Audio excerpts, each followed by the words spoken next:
So hey, here we are at the Ben and Gary Show. We have Dan featuring here today, and we wanted to talk about a few things about how the week went. By the way, how did your week go? Okay. Yeah, it was fine. Yeah. It went pretty quick. Things sure went quick, and sometimes it's like that. Sometimes it doesn't seem to go quick enough. Yeah. I think this was one of those weeks where it went by pretty quickly. Yeah. Did you have anything that kind of came up at all this week that was, the audience would want to hear about and challenges? Yeah, well, I delivered something that happened a couple weeks ago, so patient came in emergency, and they fractured the tooth right off, like diagonally this way, like. So like sheared it. Sheared it right off, just like you put a veneer on. Wow. It was like. It seemed like that would have to hurt. Yeah, well, no, it didn't hurt. I think the crack kind of had been developing for a while. I think the pulp kind of proceeds when it thinks there's an insult or something to it. So I think the pulp was already kind of beyond where the crack was. But yeah, no, he came right in. No restoration, nothing on there. His crack lines all over his mouth. So So it was like a jigsaw puzzle piece there. Just put it right back. Put it right back. No, not temporarily. Yeah, helps gives you be able to figure out how we're gonna take this tooth. Gives you a plan for the future. But no, it did fit right back in though. Yeah.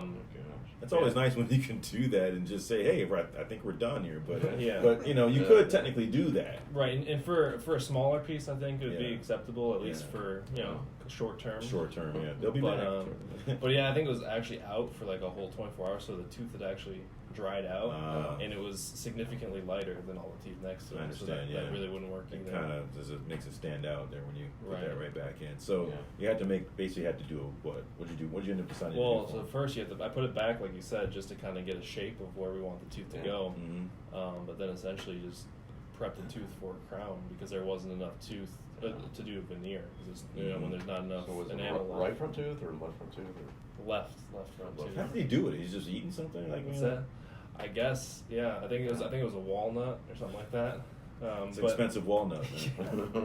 Better be a darn good one. Right, because he has crack lines all over his mouth, so I think that it's. We're gonna get him a night guard right afterward. Probably a good idea. So I think that's probably a good message for everyone here. If you have crack lines here, I'm going to tell you if it's a crack line that's been in my windshield, which there have been some over the years.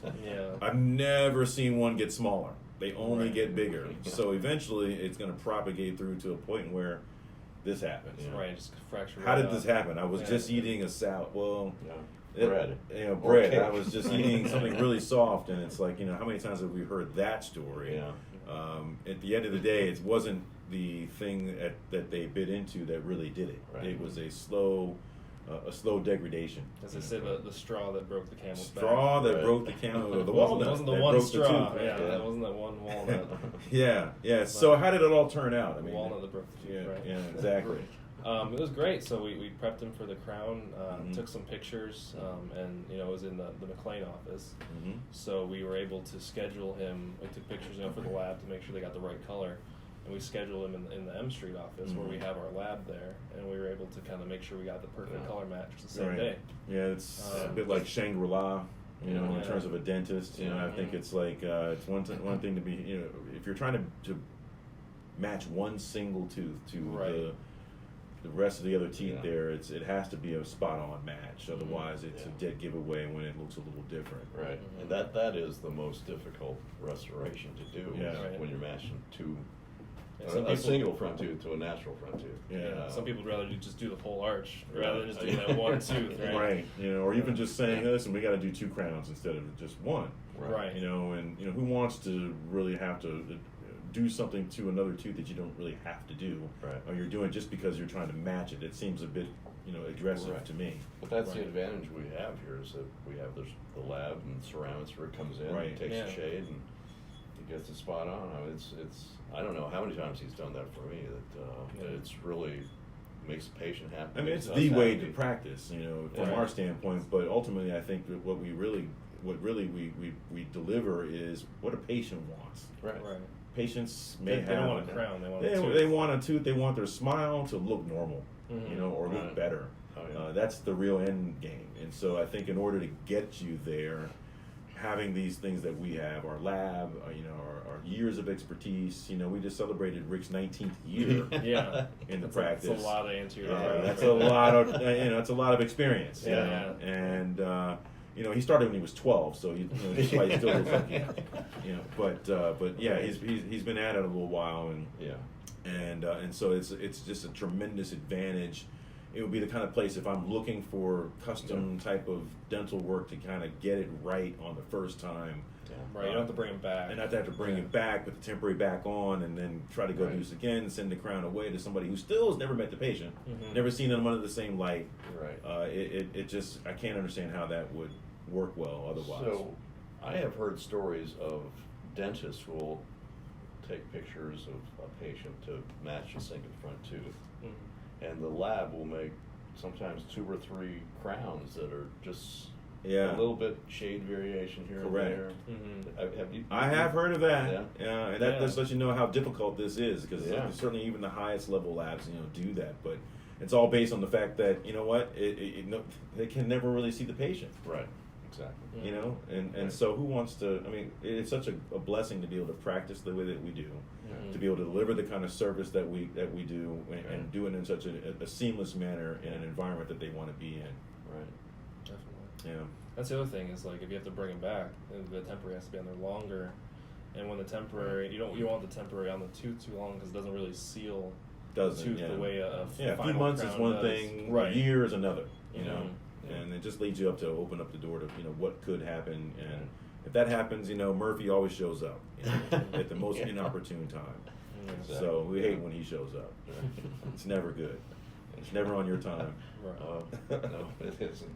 So I had another interesting one though this week that came up where it was dental implant related, and a woman came in with an implant that had been placed and been in place for about 10 years, and the crown loosened. But it was one of these kind of implant crowns that was sitting on the connector or the abutment that was cement retained instead of screw retained. And you know what that means with us is that if it's screw retained, you can just simply drill a hole the back of the front tooth where there's a little covering to get to the screw, unscrew it, change the screw, put it right back in, and they're done. Well, you hate it when it's permanently cemented on top and you can't get to the actual screw, but yet the crown's loose, implant's fine. What do you do? And I don't know what you guys do. It's like you make some assessments about what's the trajectory of the actual implant to know where the screw is, and you hopefully that it's not coming out the front of the tooth, which then you have to drill a hole in the front.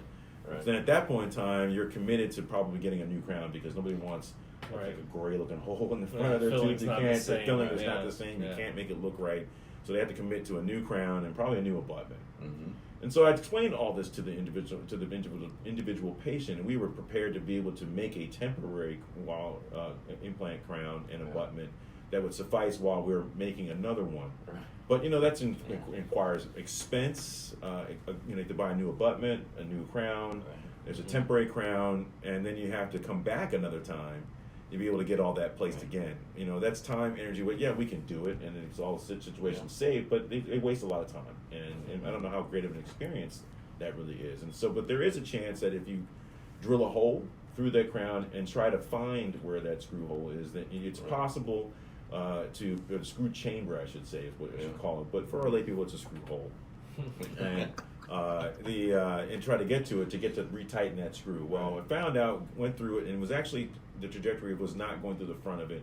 It was coming just barely through the back of it, and I was able to get to it, take off the crown, save it. What I found is that they have a wonderful implant that was in place. That was of a reputable company. They had a crown that reasonably matched the rest of the dentition. Took it off and realized that the abutment, the custom abutment that was placed on there, was not made to by the actual manufacturer of the implant.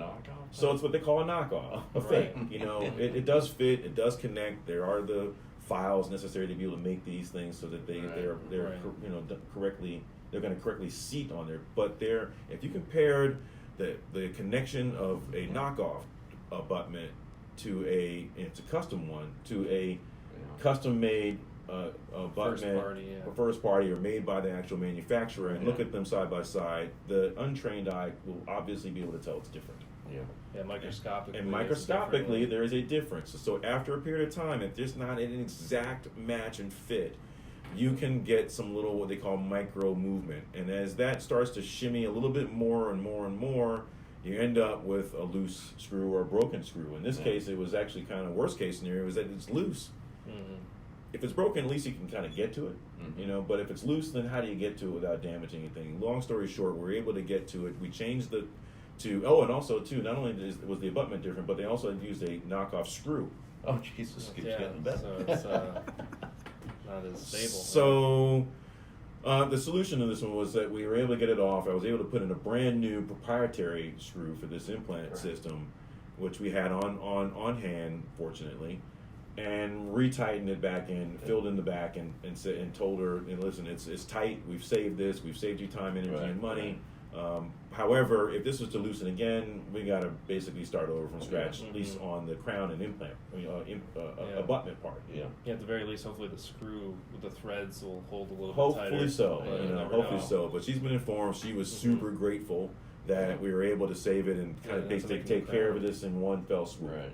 And I was like, whew, that was close. We don't have to do all that again. But the important part is that she was very well informed ahead of time of all the things that can happen. And that definitely kind of reduces people's anxiety. Yeah. They know what to expect. Right. Here's worst case scenario. Here's best case scenario. Here's what happens in between.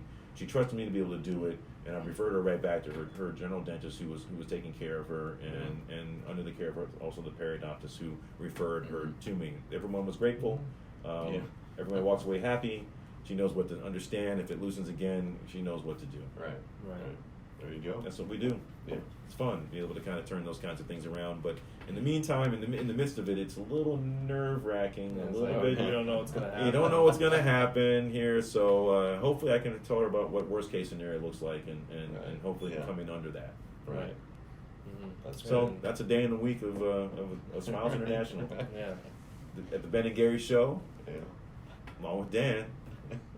We know it. We know dentistry. Take care. Bye-bye. Bye-bye.